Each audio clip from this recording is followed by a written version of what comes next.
And they're not worried about prosecuting the deep state for all the bad things they did to the American people and him and others. No, they're worried about original MAGA that went with the old Trump that was against Iran war and all the rest of this. They want to get us in line in a battle over the Republican Party and the future of it, which is in the Israeli documents. Folks, I'm not going to exaggerate. That's why I'm not exhausted. I'm actually fired up, but I'm kind of cross-eyed right now. I have spent since 3:30 in the morning at least 6 hours reading all this stuff. Okay, so this whistleblower released a bunch of it. A bunch of it's open source. So I went and asked Grok, ChatGPT, all of it. ChatGPT, Grok, all of it, because they got to go in and program ChatGPT and stuff to lie. When it gets a new question, it'll actually at first say the truth. They're all like, yeah, this is a Mossad operation. The leader of it is Project 545. Here's the funding. This is an Israeli information warfare commando unit with hundreds of millions in funding. And they're doing bots, they're spoofing, they're debanking, they're harassing, they're getting censorship. And you're being targeted by the Israeli government. I'll show you Grok and ChatGPT printouts saying that. I already know it. But the media is focusing just on surveys they did, secret polls, that the vast majority of Republicans and Democrats now don't like Israel or against this war. So we're always hearing, oh, you influencers, which I'm not an influencer. I'm an analyst, a patriot, an American fighter for freedom. You don't have any influence.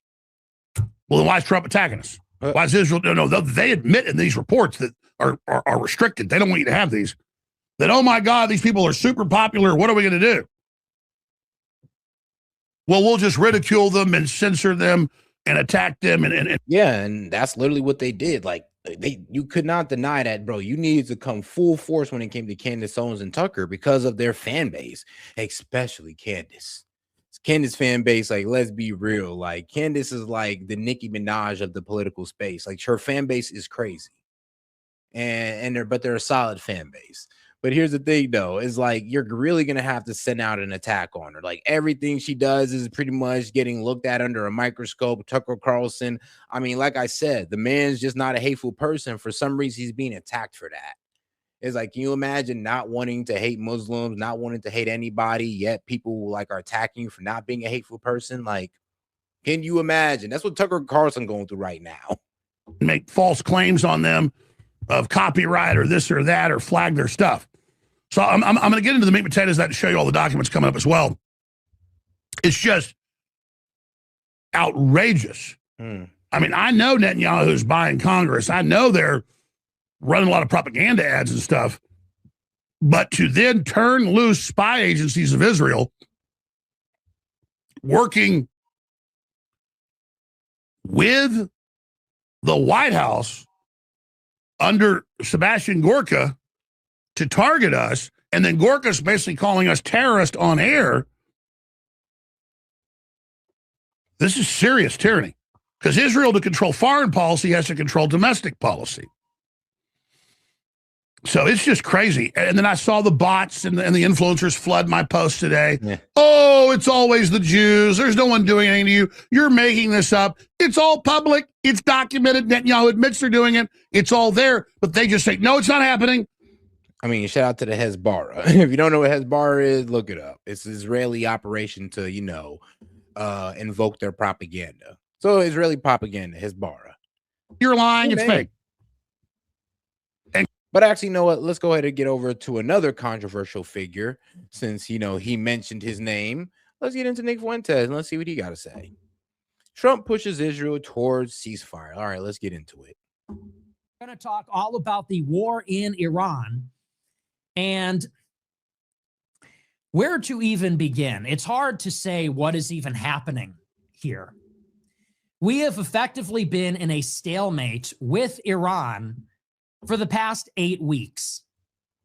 And nobody really knows what is happening. What we are being told is that we are in a ceasefire with Iran because we are working out a deal.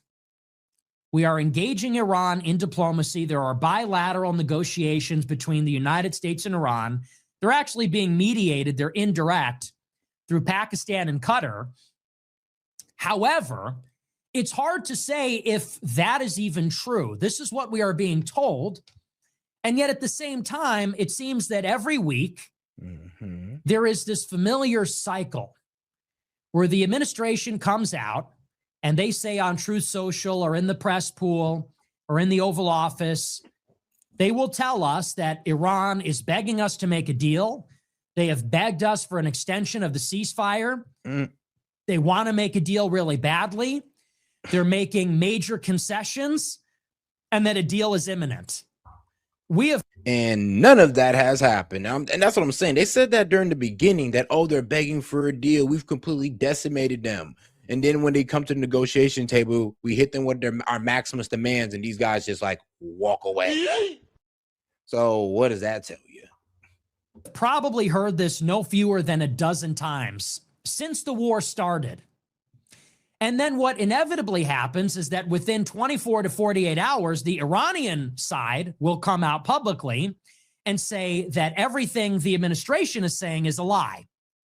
And Iran will come out and say, we are not talking to the United States. We don't want to talk to the United States. We don't want to make a deal. We can wait the United States out. We have all the time in the world, and we're not making any concessions. These are our demands, and they haven't changed at all. That's the second part.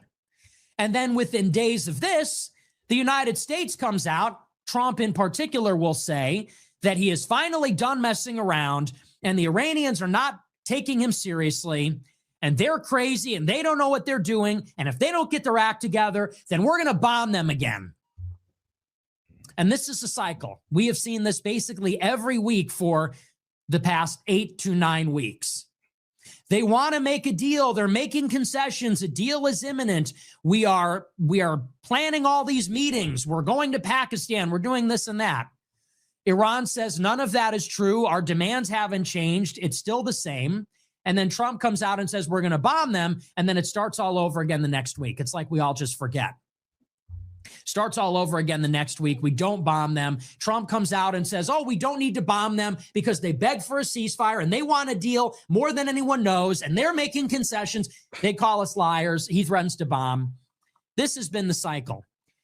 And it's hard to know exactly what the strategy is or what even the objectives are. Remember, the original objectives in the conflict were announced by Trump the day that the war started.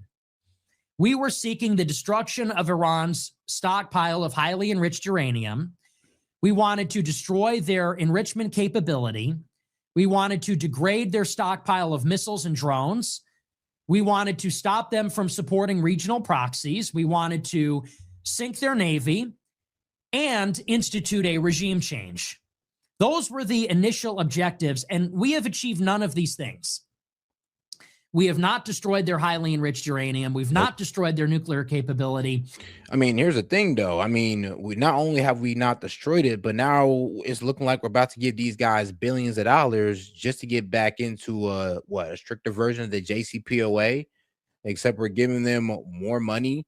Like, yeah, that's basically what Obama did, except, without getting into a war, without wasting billions of taxpayer dollars, and without costing American lives. He was able to get Iran to give up their enriched stockpile. He was able to get them to lower their enrichment to 3.6%, all through, just by giving them sanction relief. That's what the JCPOA was.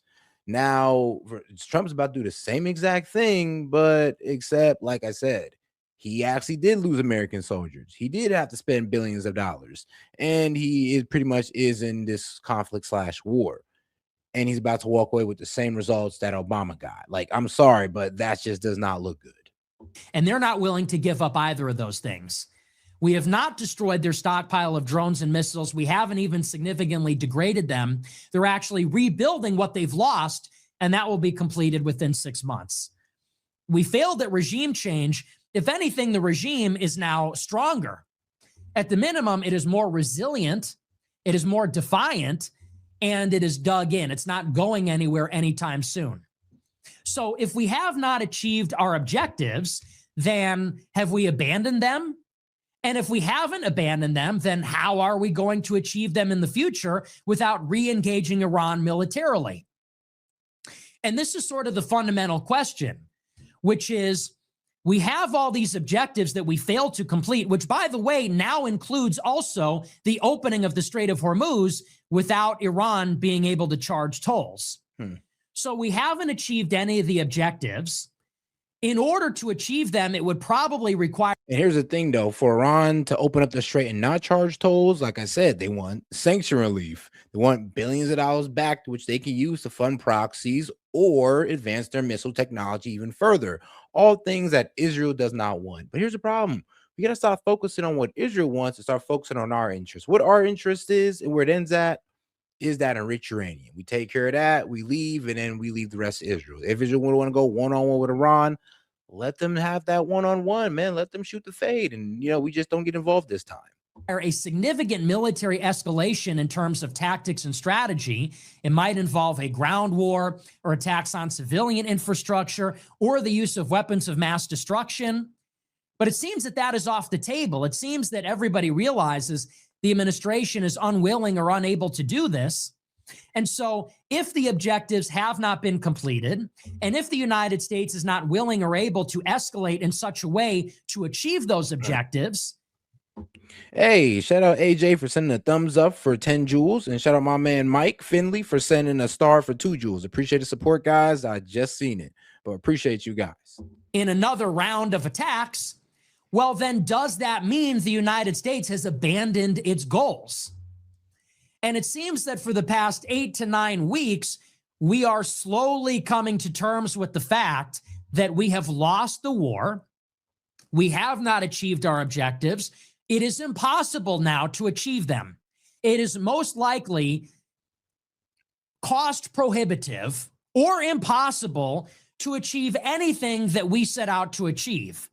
And so what would you call that if we are forced into a position of unilateral retreat, unilateral withdrawal and surrender after we failed to achieve a single objective? Well, you would say that we lost the war. You would say that we lose. We tried, we failed, and now we're done. So we lost. Yeah, and we can't go any further because, well, Iran will just start decimating the entire Middle East and destroy the entire global economy with it. So we can't even take things any further with Iran. As much as these war hawks want to sit there and be delusional and be like, no, we got to try again. We can hit them hard, hit them fast before they get to the internet cables, before they take out all the energy infrastructure and water salination centers in the Middle East. Yeah, we can go ahead and knock them out. I mean, bro, really? You're going to fall for it again? Because we thought we could do the same thing with the Strait, and look how that worked out for us. We hit them with everything we had. The regime survived. They still have their missiles.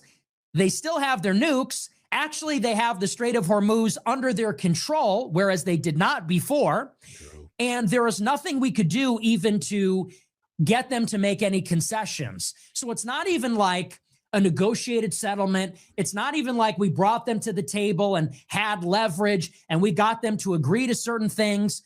This is like a unilateral total defeat. And it seems that the administration has simply been in denial. What has been happening over the past 8 to 9 weeks? I mean, shoot, all of MAGA. But then here's the thing, though. I mean, MAGA is only going off of what the administration is saying. The administration has been, well, pretty much misleading all of MAGA on the results of this war. Like I said, our own CIA, our own intelligence community is going against Trump and pretty much calling him out. Like, first off, you're telling the American people that we destroyed all of their missile launch systems. We didn't. You're telling the people that, oh, they didn't do anything to us. We walked away flawlessly, but they took down 40 of our aircrafts. You say we've taken out their Navy. Our own intelligence community coming out again, talking about, no, they still got 60% of their Navy. That's what they're closing down the strait with. And that's what they're mining it with as well. So, yeah, everything the Trump administration has said about this war has been a huge exaggeration.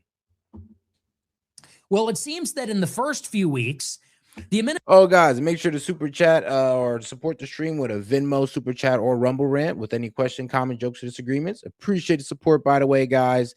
And make sure to smash that like button if you haven't already and subscribe to the channel if you haven't already. The administration was looking for a creative military solution that might give us some leverage to have a negotiated settlement. It seems like after the first 4 to 6 weeks, the Pentagon realized that what we were doing wasn't working. We were bombing Iran, and it was having very little effect. Whereas Iran's attacks on us and our allies were very effective. Yeah. They were destroying U.S. bases. We were running out of our interceptor stockpile. Our Gulf allies were being destroyed. Their real estate, tourism, banking industries were all being affected by this. Our very limited number of THAAD systems and Patriot missile batteries, radar systems, our ISR was all being destroyed across the region. So it seems that there was this realization in the beginning that military options are not working. And actually, we're doing more harm than good. So we abandoned that. Then they started to consider, well, maybe there is a way, maybe there is some creative solution where we can thread the needle and we can escalate the tactics against Iran in a way that is more than what we have done already. So it might be more effective. Like, let's say, for example, we invade one of their islands, or we bomb their energy infrastructure, or we bomb their civilian infrastructure.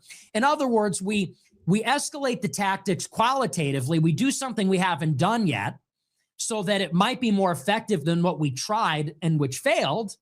But how do we escalate more than what we did before, but without triggering a brutal retaliation from Iran? Exactly. And pretty much what he's saying is what I'm saying. Like, if we go ahead and commit to a power plant in Bridge Day, well, Iran's going to commit to a power plant in Bridge Day across the Gulf region on all of our allies. I mean, and they've shown us how they can do it at their will. So that's what Nick and I'm talking about. It's that escalation dominance that they have to pretty much destroy the entire global economy and all of our assets in that region. Because, of course, if we hit their energy, I mean, shit, we're already out some we're already out military bases. So let's be real, billions of dollars of damage has already been done. And Iran will retaliate and bomb Saudi Arabia's Right, energy, which is unacceptable to us. If we bomb their civilian infrastructure, they'll bomb civilian infrastructure in the Gulf, which is unacceptable. So we were looking for maybe something in the middle, more than what we did before, but less than something that would trigger an unacceptable retaliation. And so this is where Trump was brainstorming and basically bluffing, threatening to invade Karg Island, threatening to invade the islands in the Strait of Hormuz, threatening to launch some kind of raid inside Iran to secure the highly enriched uranium, threatening to bomb all their bridges and ports and energy infrastructure. Now, I think eventually the Pentagon realized, just like they realized before, there were no military options that were working in the initial phase of the conflict. I think eventually they realized there's nothing else we could do short of inviting a brutal Iranian response. If we invade the islands, all the soldiers are going to die and they're going to bomb Saudi Arabia and Emirate oil. Yep. If we bomb their civilian infrastructure. Yeah, and that's one of the reasons why we didn't commit to taking Karg Island, because if we try to take Karg Island, I mean, well, worst case scenario, they entrap the soldiers there with missiles and drones and they can't go nowhere. And then worst thing too is we take it and just start bombing Saudi Arabia, UAE, and Qatar to try to get us to release Karg Island. They'll just be at Iran's mercy. I mean, all situations that are completely unacceptable that we just can't handle. Structure and this huge apocalyptic attack like Trump was threatening, they will do the same thing to all the Gulf countries. And you set back the global energy market literally 10, 15 years. Mm-hmm. There's no way, even if we wanted to, that we could take back control over the Strait of Hormuz. So I think they realized that wasn't going to work. And this is when the Trump administration then imposed a blockade of the Strait of Hormuz. This was the next form of denial. They said, okay, so what we were doing wasn't working.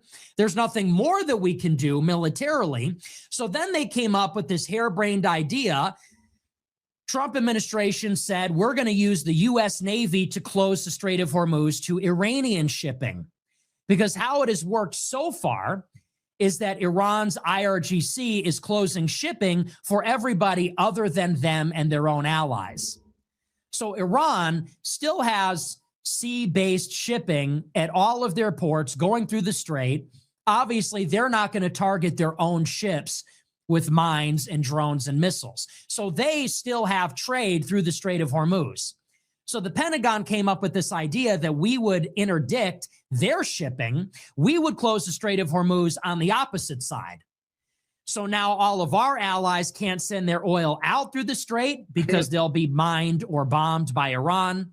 And Iran's trade can't go in or out of the Strait of Hormuz because we will interdict that from the Arabian Sea on the other side of the Strait of Hormuz. And the idea is that if we are under economic pressure because the supply of oil is being choked off in the strait, then we can put economic pressure on Iran by choking off all of their trade, all of their commercial shipping in the strait. Which didn't work.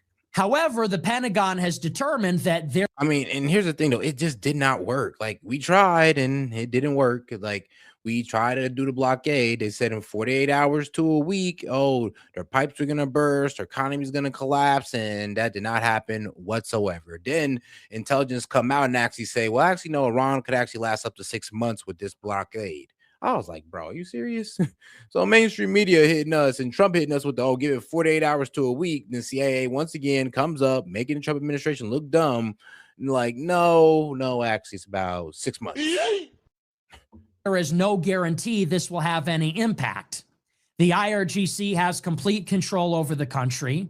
And so even if there are shortages, even if there is an economic breakdown, there will not be any civil disorder that will cause the collapse of the government. They can go the distance. It's not going to hurt them that badly. And there are other ways that Iran can insulate itself from this because they have land-based trade routes through Pakistan and through Central Asia. And they've actually opened up more border crossings to guarantee this. So this is the new idea.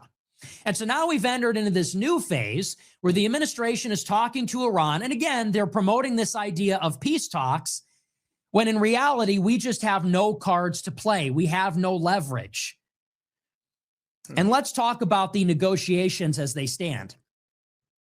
Where the negotiations stand right now between the U.S. and Iran, it's fundamentally unchanged from the beginning of the war, from before the war, from last year. The United States is demanding the same set of things. We are telling Iran we want them to give up their highly enriched uranium. We want them to stop enriching uranium altogether. And we're telling them we want the Strait of Hormuz opened in such a way where commercial shipping does not have to pay a toll to Iran. They want freedom of navigation in the strait. And this is what we are demanding. On the other side, Iran is demanding basically the opposite. Iran says we will never give up our highly enriched uranium. We will never give up enrichment. We are never giving up the strait. And on top of that, Iran is demanding reparations. Bruh. They want billions of dollars paid to them to repair all the damages. I mean, bro, they'll be lucky if they get the sanctions. And it's looking more and more likely like they will get the sanctions. And we're going to do that begrudgingly. Like, we're not going to enjoy giving these guys sanctions or lifting these sanctions to give these guys billions of dollars. But to put that on, but to give them billions of dollars on top of reparations, like, yeah, no, there's just no way we're doing that. From the war, they want sanctions lifted from the United States immediately. And they want hundreds of billions of dollars unfrozen and assets to go to them immediately. They want the United States to pull back our forces in the Arabian Sea and in our bases in the Gulf. And these are Iran's demands. So we have been in an impasse with them over these. And no, here's the thing, though. It honestly don't make Israel pay that. I mean, here's the thing. Iran's asking for like $1 trillion in repair costs. I'm like, yeah, no, bro. I mean, we got $1 trillion we got to put towards the interest on the debt, bro. We don't got money like that. Things really from the beginning. There was a lot of talking, there's a lot of back and forth, there's a lot of setting the stage, but fundamentally, there is no ability to reconcile these two positions. We are telling them 0% enrichment. They are saying enrichment is our sovereign right. We are telling them you have to turn over all of the highly enriched uranium to us. Iran is saying under no circumstances will we do that or give it up to any country for that matter. We are telling them you have to open up the strait. Under no circumstances will we let you take control over it and charge a toll. Iran is saying under no circumstances will we return to the pre-war status quo in the strait. So there's no way these positions are going to be reconciled. And there's all these talks and all these negotiations, but at the end of the day, there's just no agreement and it's impossible. However, it seems that the one thing where there might be some progress on is the war in Lebanon. You might remember that when the original ceasefire was declared about 8 weeks ago, these were the terms of the ceasefire that brought us into this current stalemate in the conflict. When the ceasefire was announced, the terms were these. Trump said that we will stop bombing Iran if Iran opens the Strait of Hormuz. And that is just very basic. We said we're not going to talk about uranium. We're not going to talk about maybe even necessarily under what conditions the strait will be opened. And we're not going to talk about any of the other tertiary issues. But the administration said we will stop attacking Iran if they open up the strait. And this deal will last for 2 weeks. In the meantime, we need to have serious discussions about a nuclear negotiation. Well, within hours. Oh, guys, like I say, if you have any questions, comments, jokes, or disagreements, feel free to super chat it in, Venmo or Rumble Rant, depending on how you're watching. Appreciate the support, guys, and make sure to smash that like button. Of that announcement, Pakistan, which brokered the deal, and Iran both came out publicly and said, in order for us to open up the strait, we not only need the United States to stop bombing Iran, but we also need Israel to stop bombing Lebanon. Yeah. And Israel did not want to do that because they are dedicated to annexing Lebanon. Now, I thought it was just going to be southern Lebanon, but no, they want the entire thing. After I seen what they were trying to go into Kuwait, I was like, okay, yeah, I want the entire thing. They said it needs to be a ceasefire on all fronts. Not wait, my bad. Beirut, my bad. Sorry. But yeah, as soon as I seen that they were going into Beirut, I was like, oh yeah, okay, yeah, you're going for it all here. And they've already displaced like 1.2 million people. So what does that tell you? Just in the Persian Gulf, but also in Lebanon. Because around the same time that Israel and the United States attacked Iran, Israel also launched another war against Lebanon.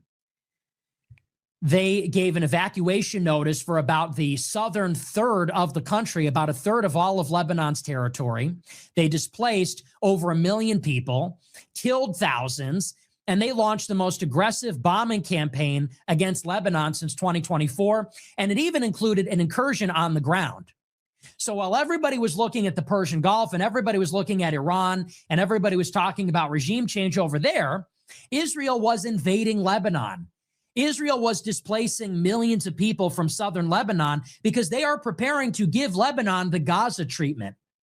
Make no mistake about it, it's the same exact playbook, which is they're going to tell everybody to get out, and then they're going to launch a massive bombing campaign. They're going to kill everybody. I mean, they've already wiped two villages off the map. Like, dog, you used to be able to see 3 villages on the on Lebanon's map, and Israel bombed those villages, and I mean, completely bombed them, leveled it to the ground. It's gone. There. If they kill civilians or destroy infrastructure, they'll say, look, we told you to evacuate. And then once they do their apocalyptic bombing campaign, then they're going to invade. And once they invade, they're going to turn all the territory that they have annexed into a buffer zone. And this has been the plan for Lebanon since the beginning, which is degrade and diminish Hezbollah, just like they did to Hamas, push them north, invade the south up to the Litani River, and then effectively annex southern Lebanon. I guess I got to grill another dumbass in the chat. What do you say? Now, bro, do you even know your history? So why is Hezbollah created? Do you know why Hezbollah is created, bro? Do you even know? Well, let me tell your dumbass why Hezbollah is created. Hezbollah was created in 1980 because of Israeli aggression in Lebanon. Because Israel went and tried to annex Lebanon in the 80s, that's how Hezbollah was created, through their aggression. And actually, Israel broke the ceasefire with Hezbollah. And because guess what? They was under a ceasefire, and Hezbollah attacked not Hezbollah, but Israel attacked Hezbollah first. Really, Israel just went a full sweeping attack on Lebanon, saying they're aiming for Hezbollah. And yeah, they were. And right now they're on a boots on the ground war with Lebanon, on a ground war with Lebanon right now. Thousands of casualties on each side. And here's the crazy part. Israel started it. So, bro, do you even know? Isn't that crazy that you don't even know what you're talking about? How you're sitting and say, Hezbollah bombed Israel. No, Israel bombed Hezbollah, or Israel bombed Lebanon and Hezbollah responded. And in Israel, during the fog of war, while we're over here taking care of Iran, they took it upon themselves to attack Hezbollah because they believe that Hezbollah was going to be easily taken down because of Iran, one of their supporters, pretty much being kept up with us, or pretty much having their hands full with us. Like, that's the reason why they did it. And it's not really even going in their favor, because they got 3,000 lives lost on the IDF and about 3,000 lives lost in Hezbollah. So it's damn near turned out to be a pretty even fight on the ground. And call it a buffer zone. This is what they did to the Golan Heights and the Purple Zone in Syria. This is what they did to the Gaza Strip. They took about 50% of Gaza's territory. They took about 17 miles initially, and then they took even more. And they said, this is going to be a buffer zone. This is going to be a security. Yeah, and that's what they try to get Lebanon to agree to. And this is why Hezbollah pretty much threw away the ceasefire, because they were pretty much saying that Israel was demanding a buffer zone in southern Lebanon. They were about to basically start setting up settlements as well. Like, they were pretty much preparing to take parts of Lebanon. This is why Hezbollah pretty much denied the ceasefire, because even with the ceasefire, Israel was pretty much saying, we want you guys out of southern Lebanon. We want all the people here in southern Lebanon to get the hell out, and we want to create a military buffer zone. Corridor to separate Gaza from Israel. And they're doing the same thing in Lebanon. So Iran said, before we agree to opening up the strait, we don't just want a ceasefire in the Persian Gulf. We also need a ceasefire in Lebanon. And what they're doing is effectively, they're getting the United States to give more than they're getting. Think about this. Think about how this conflict started. When the war started, Israel had this advantage over Lebanon and was pressing Hezbollah. When the war started, you had freedom of navigation in the strait. We went in on offense, seeking regime change, seeking the end of Iran's nuclear. Bro, you didn't even know about the 1980s and how Israel pretty much created Hezbollah through their aggression. I'm sorry, dog, but you're just not smart enough to be here. And I guess you're one of those guys, when you're wrong, you just want to start, getting defensive. Which, trust me, I guess you're just not mature enough for the chat. Sorry, bro, the chat ain't for everybody. Your program seeking to destroy their missile and drone stockpile. Well, fast forward to the ceasefire, and the United States has achieved none of this. Iran has taken. Like I said, bro, you're an idiot. Everybody knows that Israel attacked Lebanon first. Actually, Israel broke the ceasefire between them and Lebanon multiple times, actually. In the strait, and now Iran says, if you want us to allow your oil to go through, you also need to restrain Israel. So what does Iran get out of the conflict? Well, they have secured the strait. Their regime survived. Their missiles survived. Their nukes survived. And they have forced the United States. All right, let's go back to it. Let's prove another troll that he don't know what the hell he's talking about. Then saying that education is shit. I'm just like, all right, bro. So, yes, Israel has been widely documented and reported to have broken and repeatedly violated the ceasefire with Lebanon. While a ceasefire between Israel and Hezbollah initially went into effect, the agreement has repeatedly collapsed or failed to stop the fight due to continuous Israeli military action. Like, bruh. I mean, UN experts warn against continued violation of ceasefire in Lebanon. I mean, bro. Yes, they broke the 2024 Israel-Lebanon ceasefire agreement. They broke that through attacking them. Did you not know this? Oh, okay, then you must. Okay. Like I said, though, don't even know what the hell they talking about. Don't even know that Israel broke the ceasefire with Hezbollah multiple times. You always start the story off where people retaliate against Israel. It's kind of weird. It's like, no, you don't ever tell what Israel did to cause it. You just tell the part where the other side retaliated. It's crazy, but okay. Do you think that's an accurate way to tell history? I mean, that's on you. States to impose a ceasefire on Israel. Israel can invade Lebanon. They have the blessing of the United States, the support of the United States. They have already weakened Hezbollah. If Iran can compel the United States to impose restraint. I mean, look, dog, I ain't Lebanese. You ain't hurt my feelings saying that. I'm just saying you were wrong. That was it. And I just proved you were wrong in front of everybody. And now you just look like an ignorant dumbass. Like, sorry. On Israel, then Iran has really, they really are going home with the grand prize. They got Hezbollah effectively protection in Lebanon so that Israel cannot enforce this law passed by the Lebanese parliament to disarm Hezbollah.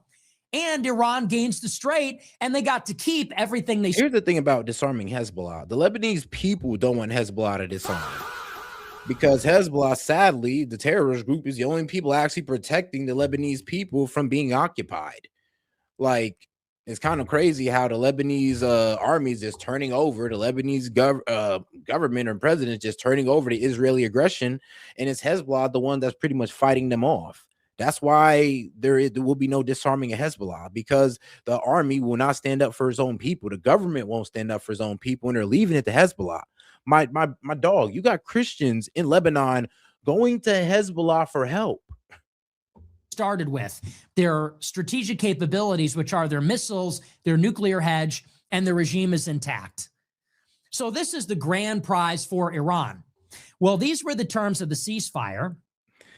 And as soon as Iran and Pakistan said that in order for them to open up the Strait, they need a ceasefire in Lebanon, what did Netanyahu do in Israel?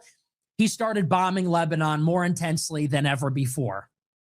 The day after that deal was announced, Israel bombed Lebanon and killed 1,000 people. Yeah. And so Iran and Pakistan said the deal is off. If the terms of the deal were a ceasefire. You remember the gaslighting that they were doing?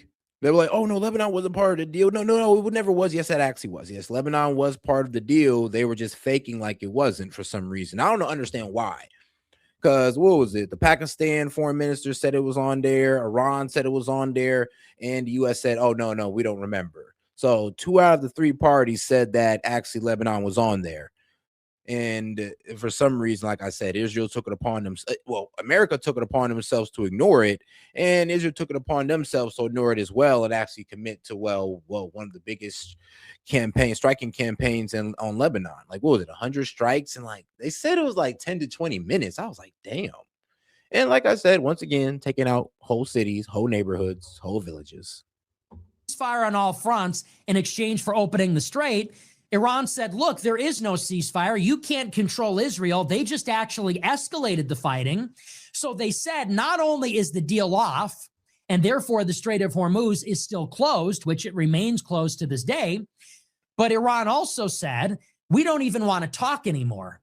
Forget about opening up the Strait. That ship has sailed, no pun intended. They also say, there is no basis for diplomacy because we don't trust you. There's no basis for a deal. There's no basis for negotiations. We don't even want to negotiate because we don't trust you. You're lying to the world about what you agreed to, and you're reneging on your commitments. Fact. So Iran said the deal is off. Nevertheless, the United States upheld the ceasefire. We would not bomb Iran, even though the Strait remained closed. And what does this tell you? It tells you that the ceasefire was really protecting us more than Iran. Because if the deal was, we will stop bombing you if you give us our oil, and Iran doesn't give us the oil, but we're not bombing them, what does that say? It says that bombing them was hurting us more than it was hurting them. Because otherwise we would say, oh, you won't give us the oil? Well, then the bombing is back on, and you're not going to like that. But the reason we stopped bombing Iran was not because we were getting something out of it. We were getting nothing out of it. We stopped bombing Iran because Iran was bombing us in return. And they could take it, but we couldn't. We were bombing them every day, and it seemed like it didn't even matter. Well, here's the thing, though. Yeah, we were bombing them relentlessly, and the problem is all they had to do was just hit a desalination center, hit an energy, hit oil refinery in Qatar, UAE, and Saudi Arabia, and I mean, bro, that's it.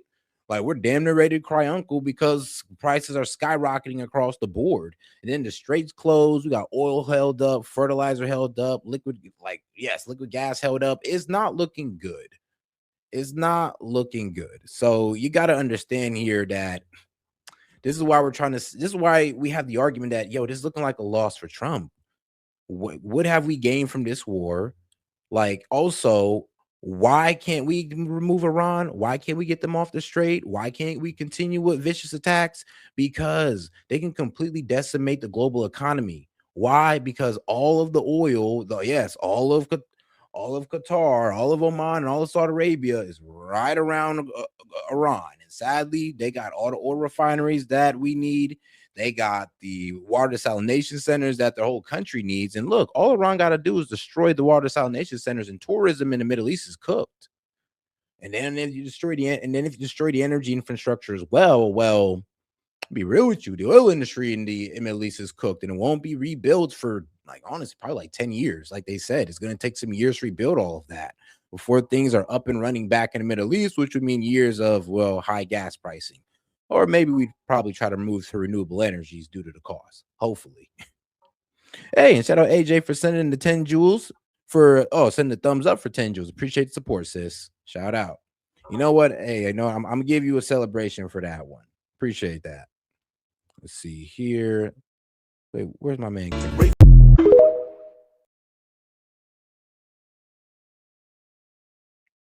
All right, let's keep it going.